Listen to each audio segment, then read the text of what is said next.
What's up, Pickleball fam? Welcome back to the Inside Major League Pickleball podcast. Michelle McMahon with you, as always, one of the broadcast voices of Pickleball and Major League Pickleball. Tyson Apostle with you, as he is every week, the number one godfather of pickleball podcasting, number one trendsetter, and MVP of the Pickle Mall, I hear, as of this weekend. Yes. I don't know about MVP, but it's a pretty cool place. You were voted. I was voted, yes. Behind your back. Yeah, Good. That was the word on the street. Okay. That was the word MVP on the pickleball street. Yeah. So Pickle Mall was awesome. It looked awesome. Tell me about it. Yeah. So we've seen all the headlines, like the malls are, these empty malls are being filled with pickleball courts now. And this is the first one. And Steve Kuhn, the founder of Major League Pickleball, is behind it all. Love it. Of course he is. Opening in Arizona. Tons of courts. And there's a few cool things. It's indoor, which is awesome to play indoor because then you're away from the elements. There's no variables like that. And the really cool feature actually is that each court has a camera on it, and you can if you have an awesome point or an awesome rally, you can push a button and it will send you the file of like that last rally. Yeah. So Steve Kuhn is a genius. You can run over and just push the button and be like, got it. And very cool. So that part was awesome. I was wondering where you were getting all that net cam footage. Oh, that was mine. That was my own. Oh, okay. I'm creating. So you were double cammed up? We were double cammed up.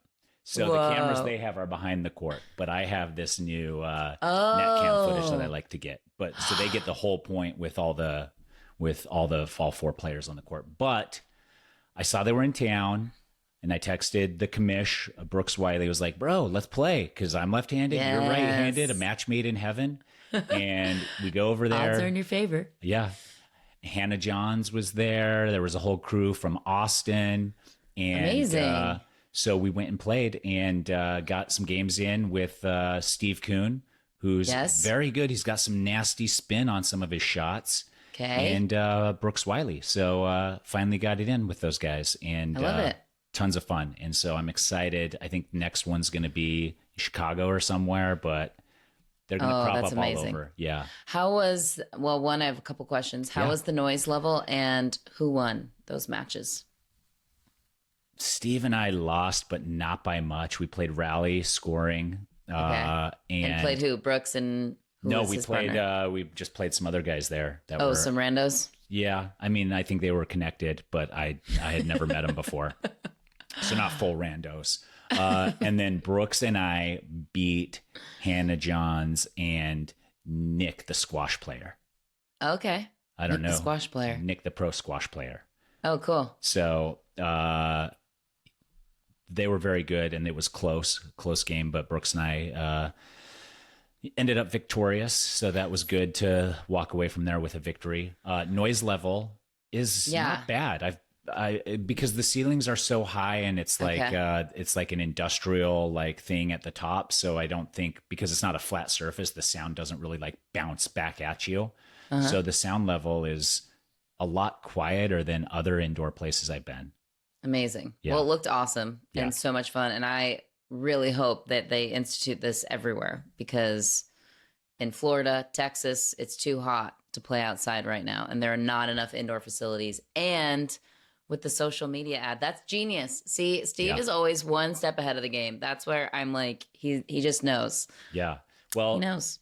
The other thing is that people don't want to go to malls to shop anymore. No, they don't. They want to go to Amazon and stay at their house. Exactly. And they want to go out to play pickleball. That's so if you create experiences, you can have the shops there too next to the experiences, but you have to have the experiences to get people out of their house. So I think like this pickleball thing is perfect. Like, because how many people walked into the mall from pickleball to go to lunch or to grab whatever, So like this is the future. I agree. And I think it's going to bolster sales in the area of all sorts, like restaurants and stores, to your point, because of what is somewhat of a dying entity of like the physical shops. You can kind of tailor the experience to knowing people are coming there from the athletic background of pickleball. You can set up little like aloe shops. It's my vision. Or like Lululemon. Or if you have a pickleball brand, like go there to sell your stuff. I'm excited. I hope that this continues because I like this trend. Yeah, it was super fun. So I wish it were closer. It's 30 minutes, still worth the drive, but I'm a homebody. I wish it were next door. I know. But think of how many malls there are in America. Like, you got to have them all probably closer than 30 minutes, I would imagine. So if they revamp that one into pickleball courts, then you're in luck. Yeah, so. I am. So fingers crossed. So really awesome. So if you're in Arizona, like the Phoenix Valley, anywhere, go to Arizona Mills and Pickle Mall. Get it? Yeah, I love it. Steve Kuhn, you're a genius. We continue to be amazed by your vision. I just love the social media side. I'm like, of course, capture the millennials and the kids these days. Yeah, you have to, though. I mean, like everybody wants that shot anyways, but not everybody has a camera to set up and not everybody has. So that part was very cool. And Barstool's in the mix now. I saw that they were doing an indoor tournament somewhere. Yeah, so everyone's getting involved. Yeah, and you've got the NOLA Picklefest this week too, which Irina, our guest, coming up, is on her way to right now. The GOAT, yeah. So we talked to her about it and all of that stuff. And Michelle, we're sorry you couldn't be there. I was just gonna say, you talked about it. I talked to her. You had a crazy travel day. We missed you. We both talked about how we missed you. I missed her too. She's one of my faves. I tried to wear the same thing for continuity. That's what they say in the biz, but I think I got the wrong hat. Nobody will know, but that's like a little Easter egg for people. Unless you're one of our loyal YouTube followers, which thank you. Thank you for noticing. Yeah, no, it was a crazy travel day. My flight got canceled first I started in Seattle, Tyson, and then journeyed through LA, then went down to Newport, which is close to Fountain Valley, where we were this last weekend. And my flight got canceled from Newport, from SNA to RSW, which if you're on the travel circuit, there's some players based down in Florida. It was crazy. So anyways, I got a nonstop to Miami, but it just increased my travel time by like 6 hours. Wow. So yeah, it was a 5.5 hour flight, and then I had to drive 2 hours across the state. Anyways, thanks for your flexibility. Sorry I missed it. Yeah. And Irina, the GOAT, 4-time MLP champ and season champ. She's most impressive to me because 40 years old, she's been doing this a long time. She's been at the top of her game for so long. It wasn't too long ago that she was in the finals against Annalie Waters in singles. Like, come on. She's truly, I don't know, she's complimentary to anyone that she plays with. The Utah Black Diamonds, man, look out. That's your team. That's the team. That's my team. Yeah. I think Connor Pardo, the owner there, did a nice job with the draft schedule. Although Thomas Wilson, I think he's still underrated. With a baby coming into the scene this year, that could make him like maybe a little vulnerable, some are saying, but I don't think so. I'm still high on the Black Diamonds and the cousinly love. He and AJ Kohler, I think, could do some damage. But I have lots of that scoop to dive into. MLP focused, of course, from the tournaments that happened over the weekend, and some players on the rise. Tyson, I can't wait to tell you what I found and saw this weekend. Great, and I also saw some players on the opposite of a rise, which was pretty insane. So I also want to pick your brain on that a little bit. But before we get to my conversation with Irina, let's give a shout out to our sponsors. Oh, yes, of course. Thanks to our partners here with the Inside MLP Pod, Margaritaville, Michelob Ultra, Cirkul, Toyota Prius, Dulce, Vida, Tequila, Hospital for Special Surgery, Sunday Swagger, Frometh Pickleball. Visit the online MLP store at fromethpickleball.com to buy your MLP and MLP team gear. I guess I should go buy a Utah Black Diamonds shirt myself. I do like the logo, and we are going to Utah next year on the tour. So without further ado, take it away, Tyson. All right. I am here with her now, the pickleball world's hero, my personal friend, Irina Tereschenko. Irina, what's up? Hi, Waving? Everybody. You can't wave on podcasts. They don't see that. Hi, everybody. Thank you for having me. Glad to be back. I always love to have you. We talked to you in February last on the podcast after you had won the first event of the 2023 season. and you had been named the GOAT of Major League Pickleball. Since then, there's been 2 events, a super final, everything in between. What have you been up to? Yeah, it was actually super cool to be a part of the first season of the 2023 MLP and see how kind of everything unfolds, because we once again had different format from 2022.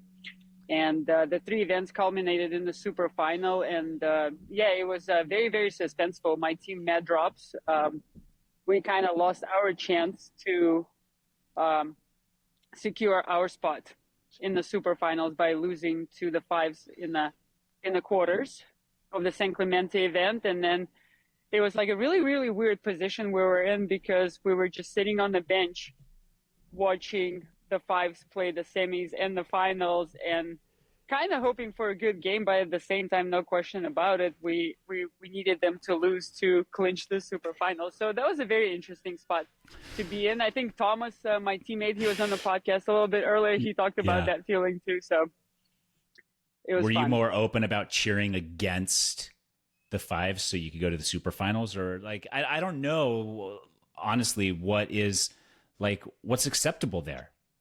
Can you cheer for them losing?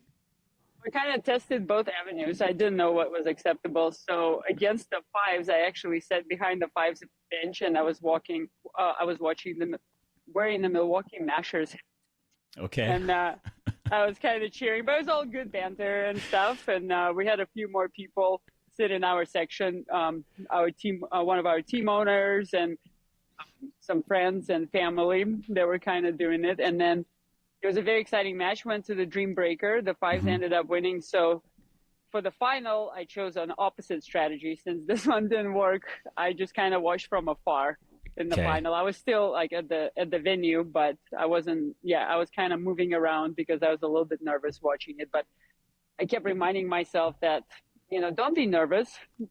The outcome of this event is outside of your control. So why be nervous? It's like people who might be afraid to fly on the airplane. It's outside of your control. Just don't worry about it.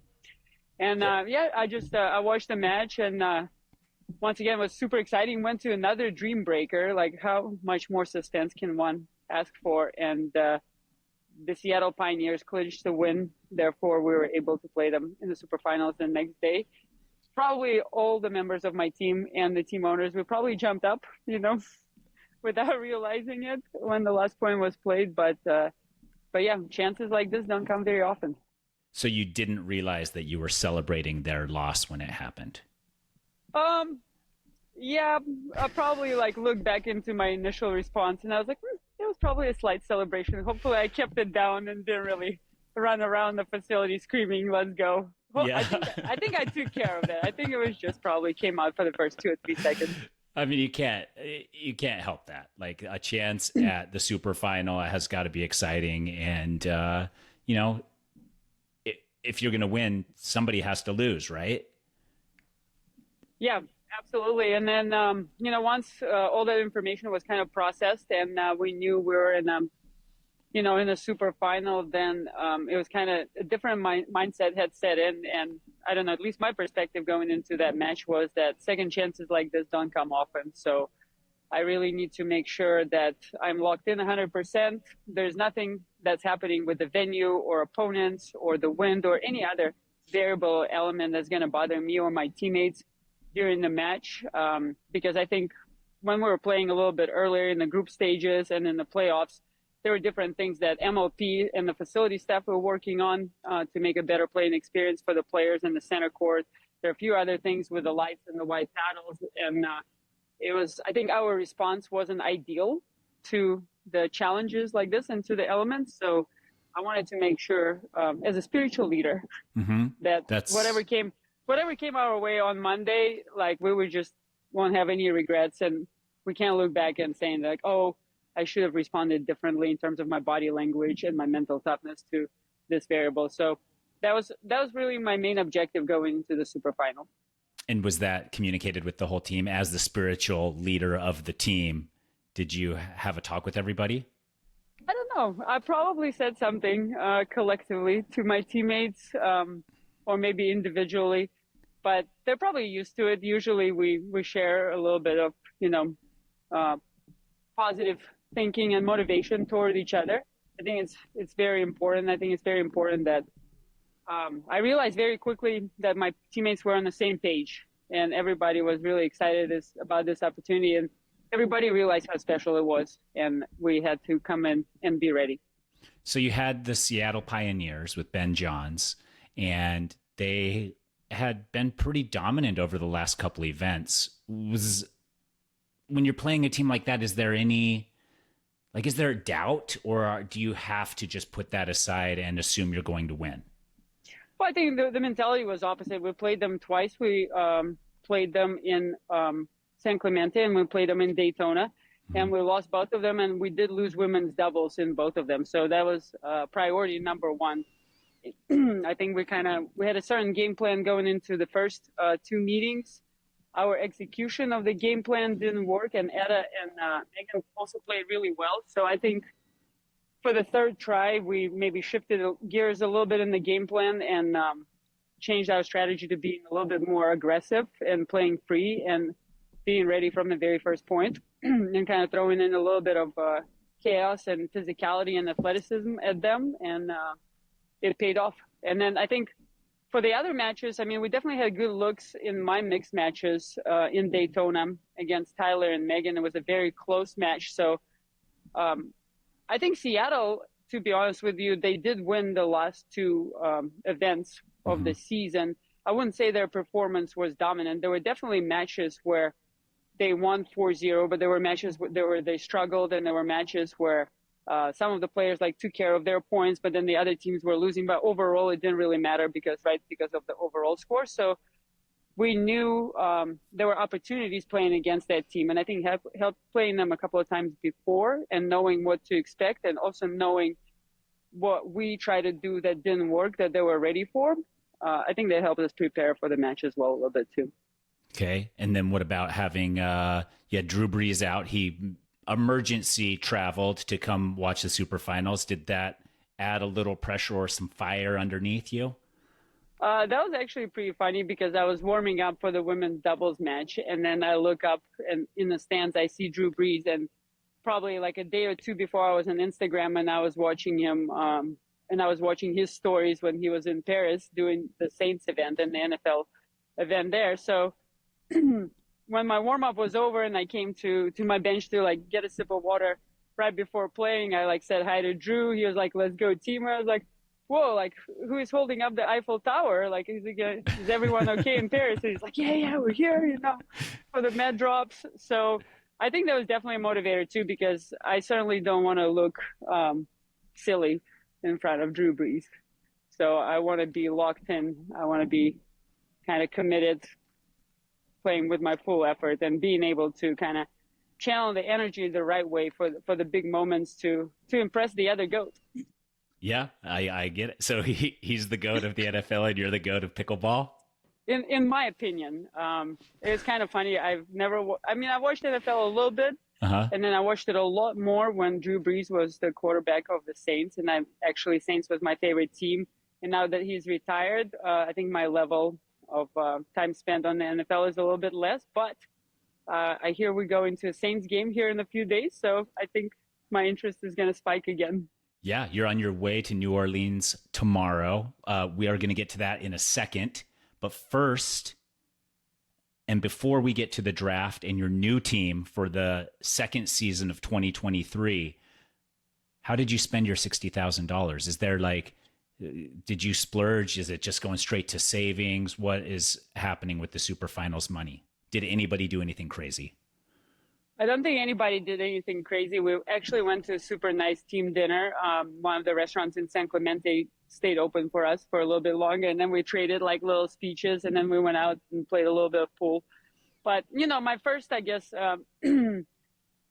impulse was to maybe spend it what would Ryan Sherry do? Okay. But then a one-way private jet ride somewhere, and then you're done. But then I was like, you know what? It probably won't even last me 24 hours at that rate. Yeah. So I think so. I think you're right. So yeah, just kind of, just looking for opportunities. Okay. Yeah. Fiscally responsible. I like that, Irina. Let's get to the draft now. So first season ends, 2 seasons, and we're going into the draft, and you go second round. And probably not surprising, but when you're watching the first round, are you looking at players that you want to be on a team with? Or are you like, what is your mindset and mentality going into that? I mean, I think I have a general idea of who's going to go when. Mm-hmm. And I think there are probably like first 5 or probably 6 players that everybody knew is going to go first.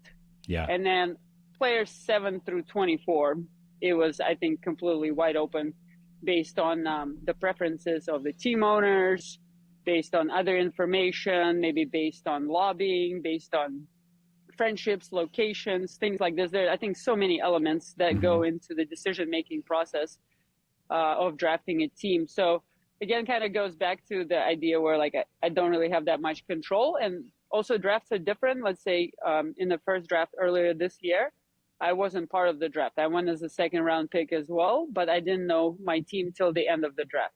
This one was a little bit different. I got roped in as soon as I got picked. So then we're talking a little bit together who else we're looking to draft and bring in on the team. And then, of course, everybody's keeping track who is still available, who is not available, and looking at matchups and things like this. But a lot of times, like you might have your eye on someone, but by the time your turn gets to you, those players are gone. So it's kind of hard to completely be in control of the draft.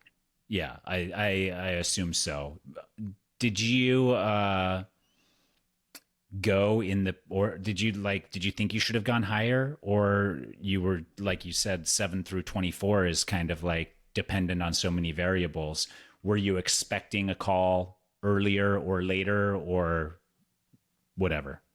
I think I don't think I was really expecting anything, but I did have 2 game plans, whether or not I'm the first round draft pick. And if that's the case, who would I pick? Or if I'm second round draft pick, that's a little bit easier, right? Because then you get picked, right? And then you work together. So I definitely had a couple of avenues that I considered, and had a few options maybe under my sleeve how things would play out. And if I had to pick the next person or be part of the process as a first round pick, I probably would be ready, Who would you have picked? Well, it depends if who's available, How obviously. early, exactly, yeah. Like how early do I go? Have people like picked more guys or girls prior to me who is still left? So yeah, too many variables to discuss. So, maybe somebody who has a little bit more mathematically oriented mind than me, they can tell you all the steps exactly, like a Ben or Colin, maybe Richie, a few other people. But I'm more of a general idea person. I'm trying to go like, what do I want to accomplish? How do I want to accomplish? I go with the flow. So with every pick, were you then looking at that and then adjusting for what you were going to do if you were next? Maybe not that detailed too, because also I wasn't, I think like the information that I was looking at wasn't really in real time. Mm-hmm. Right. So I'm kind of just, by the time I get asked, I will just have to react quick based on. So I was probably like 1 or 2 spots behind, I think, the way you guys were posting, or maybe even a little bit more behind, because once I got on the group text, then I realized how behind we are from what the social media was posting. Like, congratulations to. How far behind was it? Like, yeah, exactly. What was it? How 15 minutes, 10 minutes? Yeah, probably like that, 10, 15 minutes, like almost half a round of picks. Interesting. So we get, you're on the Utah Black Diamonds, Anna Lee Waters, first draft. I'm assuming she had some input in selecting you. Do you guys have a pre-existing relationship that would warrant that? Or does she just like, I like to win and Irina wins these things, so let's get her going? Well, I mean, Anna Lee and I, we've known each other for a long time. She's been like in the sport for maybe 4 or 5 years now, or something like this, maybe 4 years. So we always compete against each other, and she knows kind of how my game works. I mean, we played her team pretty tough. We played her pretty tough in previous PPA tournaments. So I think she kind of knows how our styles can match. So I can't really speak for her, but yeah, for whatever reason, I was chosen. Then let's look at the third pick there. You have Thomas Wilson as number 3 pick. How much input did you have there? Because you and him were together on the Mad Drops the season previous. Was that someone that you were lobbying for, or did that just happen? I think that was a pretty natural pick. I think everybody, including like the management, was in agreement about Thomas. So that was an easy one. Yeah. And then AJ? And I think part of it like was, yes, we had like prior history of Thomas and I playing together on the Mad Drops. He's the Iron Man. His heart is fixed, amazing player. So yeah, I think that was a no-brainer. And when it came down to the last pick, it was one of those conversations where we've probably gone through like 10, 15 people, and then people got picked and picked and picked, and we would just throw in maybe like highlight an advantage. If somebody's kind of on our deck, right, we would probably just throw in like a quick text and like highlight an advantage or why we would enjoy playing with them, or maybe it was something that somebody had a concern about or something like this. That would also come like very brief and very quick. Yeah. But also trying to think how people would play out in Dream Breakers, how people would match up, being able to play right side, left side, being able to play either with me or Anna Lee in mixed and things like this. So it was definitely a collaborative effort between the players on the team and the management, and everybody was trying to think strategically, and like, everybody was super hyped. There was a lot of just getting pumped up, like, oh, forget this person, we're gonna crush everybody. It was like, oh, whatever. So it was actually super cool. I enjoyed being part of the process too, and kind of rewinding back to 2022. I was I think the first round pick that way. So we kind of did the same thing. I started with Richie, then we got Zane, then we got Rafa, and then I had to convince everybody to get pairs. So that was kind of cool. So got to experience that one more time, and everything fast action, fast thinking. So it adds a little bit more adrenaline to it. And there we are with the Iceman, AJ Kohler. The Iceman, AJ Kohler. So you have the two cousins, and Michelle, my co-host on here, she is adamant that the Utah Black Diamonds are the team to watch. Do you agree with that? Have you looked at all the teams, and is there a team that you're scared of? I remember looking at the teams right when the draft happened, and there were definitely like 3 or 4 other teams that were super solid. Mm-hmm. And there were a few other teams that were like, what happened there? But, because... Are you going to name names or no? Well, but also it's been a few weeks, so I don't remember anymore. Okay. So I just, convenient. again, I'm back to the conveniently. I don't mm-hmm. remember anymore. And I think you're probably hoping for a little bit more detail and breakdown. No, I'm not. And I was I should probably look at the list of teams because this question is coming. And I have just the never list got right to here in front of me. We don't have time for that. Okay. Let's get to your trip this week. It is the NOLA Picklefest, hosted by Drew Brees, your friend, and the GOAT of the NFL, having the GOAT of Pickleball down. What are you doing down there? Do you know what's the event, what's happening, and what are you personally doing? I 100% know what the event is. It's the first annual Picklefest. Okay. Which is really cool because Drew Brees' Brittany, his wife, and Drew Brees, they've had this foundation, I think, if I'm not mistaken, since 2003. And it's a foundation. Its mission is to help people who are cancer patients with resources and access and support and education and things like this. And I think the money is distributed, among partners in the Gulf Coast. So it's also very, very local, but it is the first time that they're actually using pickleball as a fundraising arm for the foundation. And that's the cool thing. And I feel like I'm often a person who people like to test their stuff on. For example, like Jigsaw Health, when they first came into the pickleball landscape, I was the first person to film a commercial for them, or I was one of the first players along with Catherine Parento, Lucy Kovalova, and Jesse Irvin to do the first event at the Orchard in Scottsdale. So this could be kind of one of those things. But I mean, I am super pumped because it's an opportunity to actually do something that I love and bring people together who have similar interests and passion, and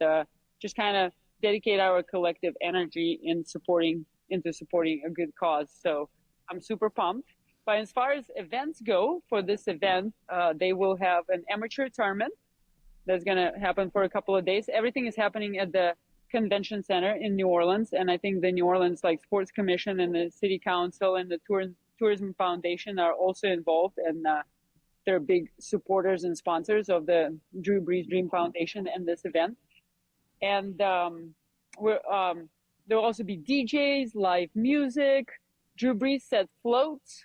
So I don't know if you're familiar with the, in New Orleans tradition, Mardi Gras, they have a lot of floats. So my response to an invitation was, you had me at floats, I'm coming.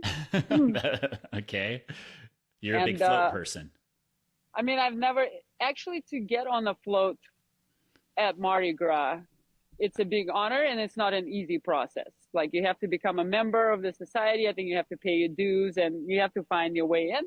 Of course, if you're quarterback for the New Orleans Saints and you win the Super Bowl, somehow they have a float for you and you're right as king and stuff like this. So I would just be, on the sidelines trying to catch something that people throw from a float. So that's, that's pretty exciting. I think it's the spirit of pickleball, which is fantastic. And it's the spirit of New Orleans, which is also very hospitable, very welcoming. It's one of my favorite places in the United States to be and hang out. And they're combined together for a big party and a great activity.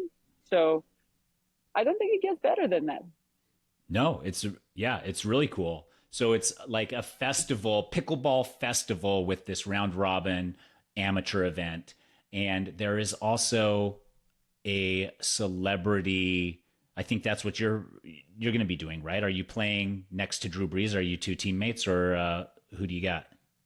Well, the format is still under the double secret probation, but on Saturday we're going to have an exhibition. I think Thomas Wilson is coming from the Med Drops. Okay. I will be there, Drew Brees, John McEnroe. So this could be a pretty big exhibition on Saturday. And also one of the events leading up to the event is a kids clinic put on by Pickleball Cares, which is part of the Major League Pickleball. We're going to have a few players from Premier League representing and hanging out with the kids there and some of the team owners. So just everybody coming together. MLP, the PPA will be there getting some content and supporting the event, because Connor Pardo also is the owner for Utah Black Diamonds, the team that I'm on right now.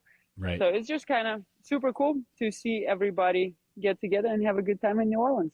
Yeah, it's going to be awesome. So if you want more information, you can go to www.NOLAPicklefest.com.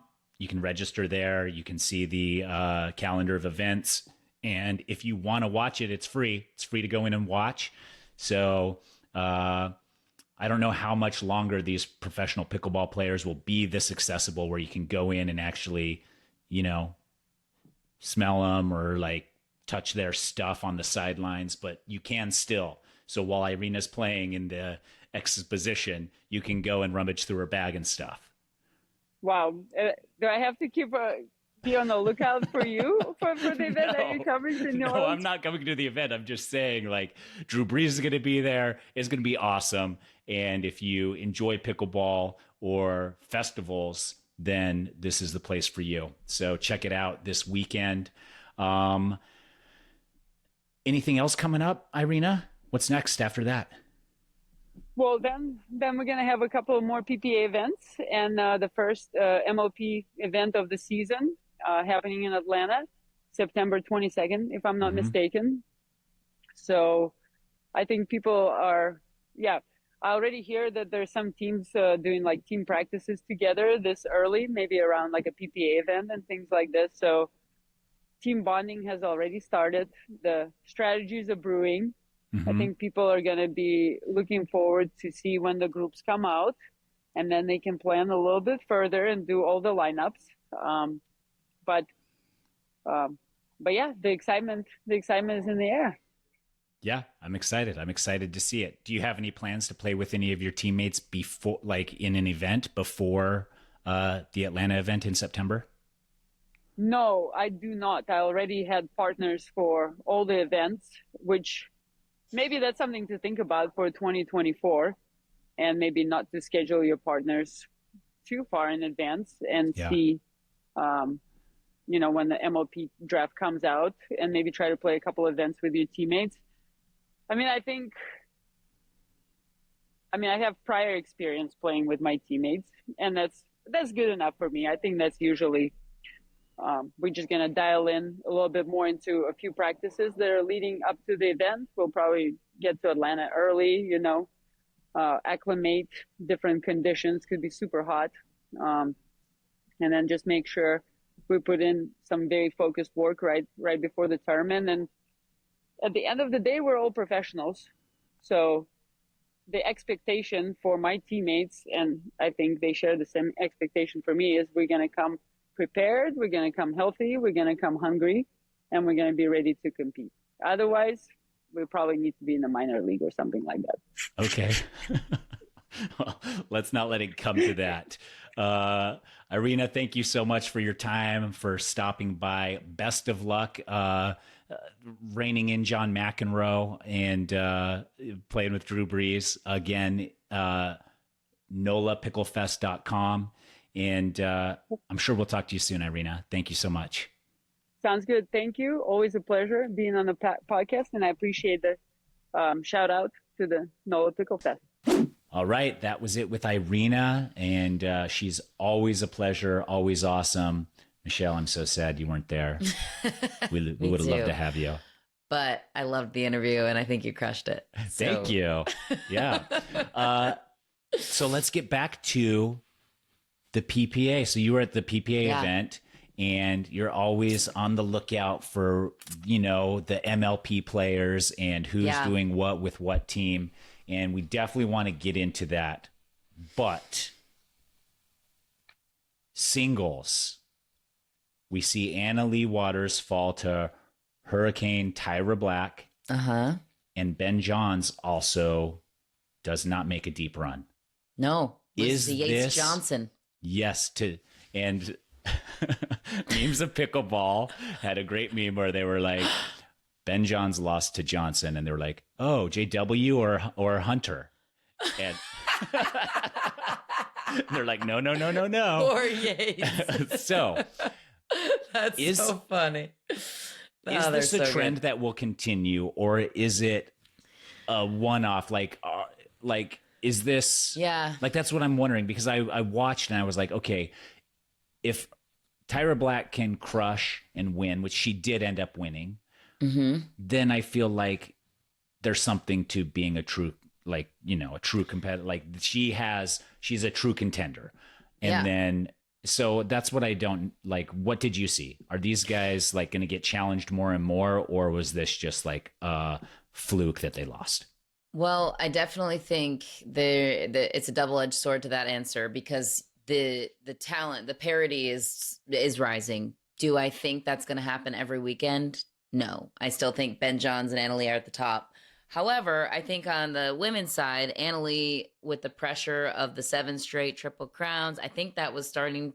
We've never seen her crumble under any mental circumstances. You and I have talked about that, of how impressive it is at 16 years old that she's able to uphold such a high level and is unfazed by anything. I think. Yeah, we've seen her come from behind many times, from a big point deficit to just like all of a sudden laser focus in.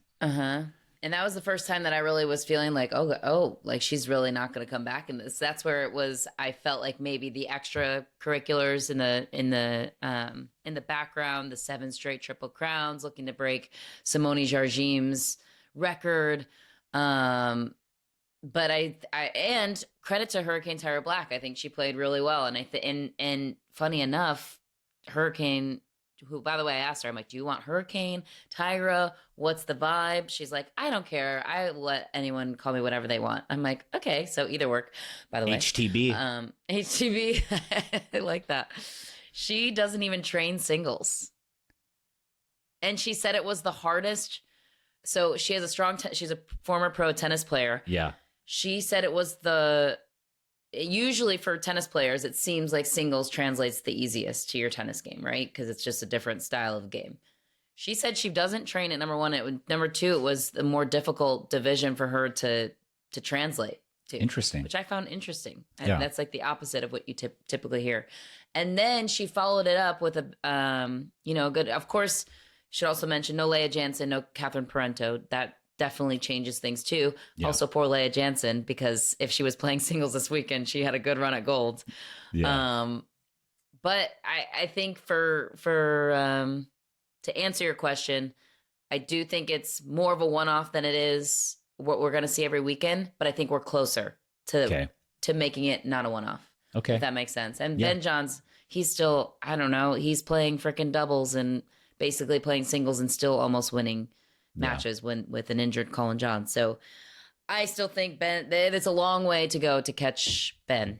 Okay. And Annalie. Okay. But I think it's fun to see the shakeups. I think it's fun to see different storylines coming out of the weekend. Yana Newell, also a player, she dropped down to challenger. So I talked to her a little bit. She quit her job 2 months ago. She's been able to really dedicate her time 100% to pickleball. I wouldn't be surprised if she's a player that gets promoted back up to Premier at some point. But the Heart Eights got a steal out of her, I think.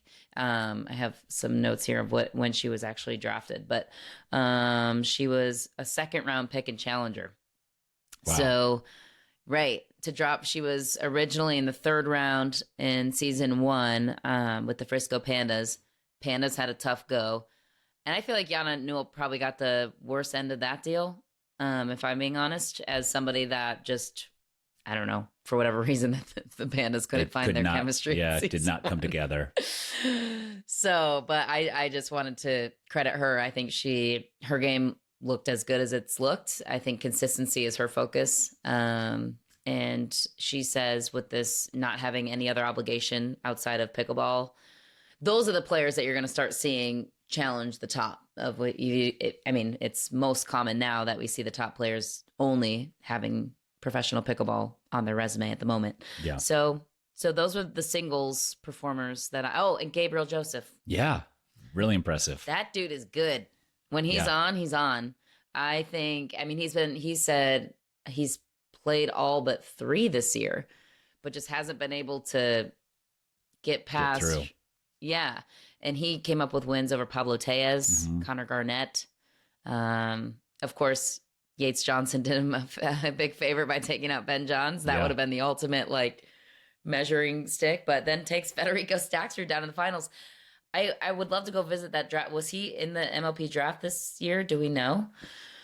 I don't know. I can go through all hundreds of people. I would have to assume, but we'll check back in we can check with Jay on that. But if he is, I don't know about his doubles game. I haven't paid as close attention to that. I haven't seen him make super deep runs with doubles. Yeah. But in challenger level, I don't know. This guy is good. Yeah. He's legit. He's fast. At least in singles. Yeah. Fast. Yeah. I met him a while ago, so I've known him for a little bit. And he's always been very, very fast at singles.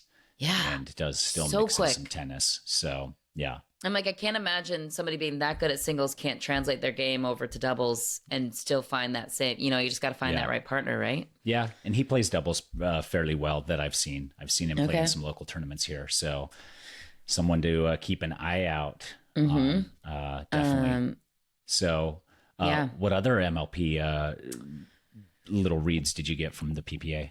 So JW Johnson was somebody that stood out to me.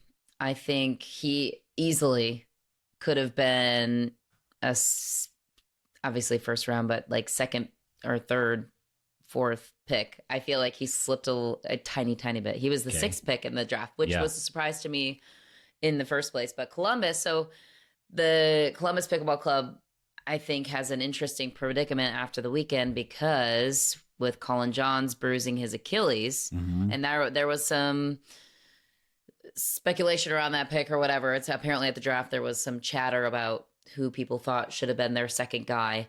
And JW Johnson, Gabe Tardio, I think, was a possibility in the mix. So now you have on the Columbus, you have JW Johnson, you have Colin Johns, Megan Dazan, and who is their other? I have it pulled up here. It's a small, one of the Brashas. Okay. Maggie, I think. The pictures are too small. So the interesting part there is now you have a half healthy Colin Johns, Achilles, not an ideal injury. How long does that take? We've got now another month and a half-ish till our next MLP event in Atlanta. So that changes things in a lot of ways. You've got now mixed and men's you've got to win one of those. And then how will Colin Johns recover? Though still got to the gold medal match with his brother Ben playing with an injured Achilles. So we'll see. He said he felt better after 24 hours. But JW Johnson, for me, elite hand speed. His lobs were on point this weekend. Dylan Frazier too. Both those guys look so sharp. And now with Riley and Matt out of the mix, I think they're the clear number 2 men's doubles team to beat. They're dominant. They look good. 2 gold medals back to back. Yeah. And took advantage of the opportunity ahead. And I think Columbus got a steal at the 6th pick. I think JW Johnson could have easily went way higher than even 6. What do you think? Yeah, no, I agree. I think so. And I mean, we hear his name all the time, and he's still getting better. Like you see him still getting better. Colin Johns, when I saw that happen, I couldn't help but think his Achilles heel is his Achilles heel. That's are other players taking note of that, or is it like 100%? They have to be. Yeah, that's his weakness. Yeah, well, you saw Dylan and JW exploit it. Like they were lobbing over Colin. They were at first. Colin was like taking a couple of steps back from the kitchen, and then they were lofting in shorter dinks, working him side to side, and then he started holding the line more. And I think that's what caused the difference maker there. I think it was game 3 that they came back to win it.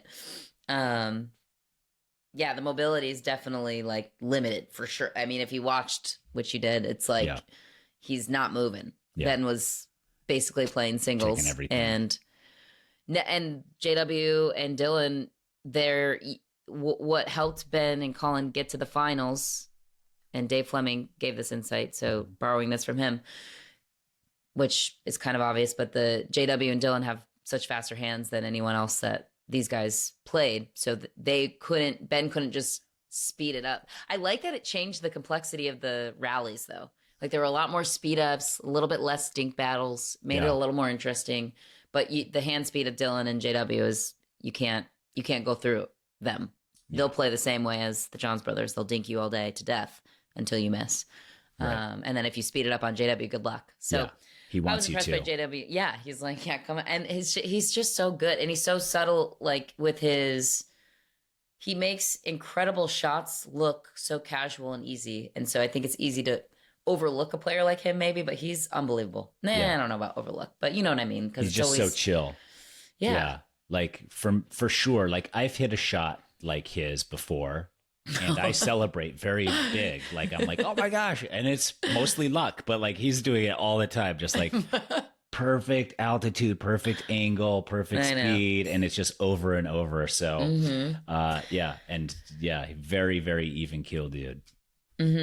And then the women's doubles side of things, Lucy Kovalova, obviously not a part of MLP season 2, but her partner, Callie Jo Smith, was. And I think the Dallas Pickleball Club scooped Callie up.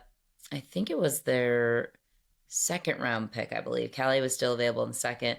Her and Lucy look good. They're back to true form. And then I think if you look at the Dallas Pickleball Club, Elise Jones, by the way, had the most acrobatic...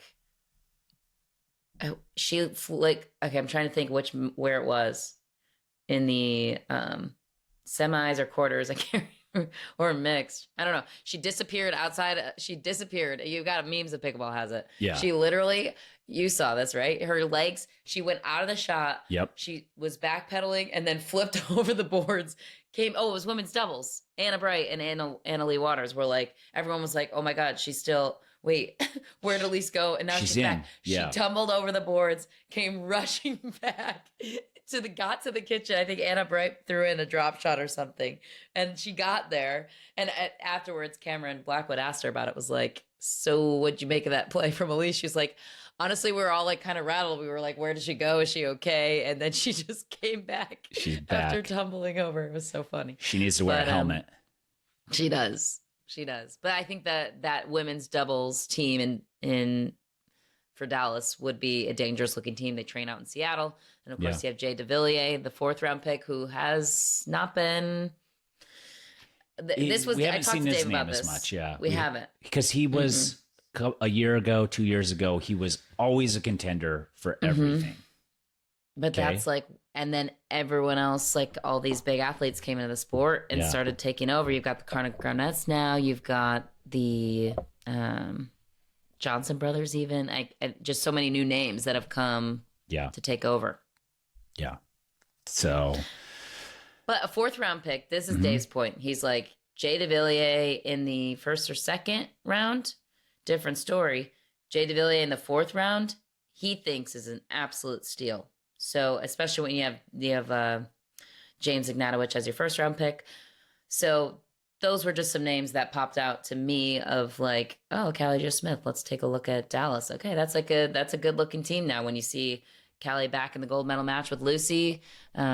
She's back in action, training in Utah with Elise, who's literally tumbling around everywhere. Yeah. And still finding a way to win back. And so it's like, that's why Major League Pickleball is so fun, right? Because you get to see these new teams come together in a different way. And it's like Callie and Elise in a PPA format is different than Callie and Elise in an MLP format. Right. And so, I think another interesting thing here when I'm looking at this, and these numbers have changed because they always change, the duper numbers. James Ignatowicz, the number 1 pick for the Dallas Pickleball Club, has a lower duper than Jay DeVilliers. That's so interesting. Of the 4th. And so we have talked about that, and Irina's a big very vocal about the fact that like the duper score is not everything. It's a good baseline, but there's still so many factors when selecting a teammate and who goes where and who's with who and all of that. So pretty interesting. And they're still tweaking with the algorithm, I believe, right? It's an ever improving system. So good place to start, but definitely I feel like eventually they're going to have pickleball players take personality test as part of their duper. It sounds like that's what the Orlando Squeeze did. That's true. They're like, yeah, we've got the 3rd pick, but we want you. Yeah. I like it. Based on our personality assessment of the top 5. Yeah, I like it. I like that. I like the different approaches. So I think so too. Lots of exciting stuff in store. And one more team I wanted to, that I was like, oh, Miami. Miami's got to be pumped about their singles performance. I think there was 1 point, all 4 of their players, Tyson McGuffin, Hurricane Tyra Black, Mary Brasha, and Fed. They were all in this. I believe they all reached the semifinals in this tournament. 2 of them made the finals, obviously. So if I'm Miami Pickleball Club, I'm looking at those dream breakers like I'm good on any 5th tiebreaker game that we go to. So, and then in general, just their doubles too. I feel like Fed and Tyson will be an interesting combination on the men's side, but Hurricane Tyra Black, I think she's solidifying herself as the one of the 6 players that got promoted from Challenger to Premier, and good for her. It was really cool, that interview that she did with Cameron afterwards of like, I was really depressed at the end of my tennis career. My mom knew that, and then switching to pickleball, and here she is. She literally just turned pro, like, and then she got a gold medal on Anna Lee Waters. That's cool. Yeah, good for her. Yeah, I think it's been a few months, and she played Annalie Waters a few months ago and got double pickled, I believe. Yeah. To now then beat her. So very exciting. Lots of great stuff coming up. And the NOLA Picklefest this weekend, if you're in the New Orleans area and want to see some great pickleball, there will be some pros there. John McEnroe is going to be there. Oh. Drew Brees for the exhibition on Saturday. And it's going to be a big party with pickleball involved. So, Woohoo. So fun. Thanks, Michelle. That was exciting. I love to hear your takes. Thanks. Man, crazy. It just gets crazier. The sport is getting crazier. Like every time you turn it on, you're like, wait, what just happened? Yeah. If betting was a part of this game, oh my gosh. if you would have had Yana Newell and Hurricane Tyra Black in the women's singles final, you would have been rich. Yeah. Set for life, for sure. Really, really rich. And even like the men's singles, like it was the first time ever that Ben or Annalie hadn't been on Championship Sunday for singles. Man. Ever. Yeah. So that's big news. That's big news. That is big news. Yeah. The parlay on that would have been insane. I don't know what that means. I'm not a big bettor, but that sounds very fancy. I need to learn. Stack bets on top of each other, and then they exponentially increase your payout. So if you, so if you stack it's parlay. It's like ole. Yeah. So that will do it for this week. Thank you so much. You can follow Major League Pickleball on all social media outlets. You can go to majorleaguepickleball.net to see all the teams, all the players, all the news, where the events are, to rewatch any old events. All of that is there on their website. Until and you can next, buy tickets now. And you can buy tickets, correct. For Atlanta. Yep. I just saw, I got in my little newsletter this morning. I was like, ooh, it's coming up. Yeah, get your tickets, get them for championship court so that you can have the best seats in the house. And until next week, paddle taps. Paddle taps. Bye, Tyson. See ya.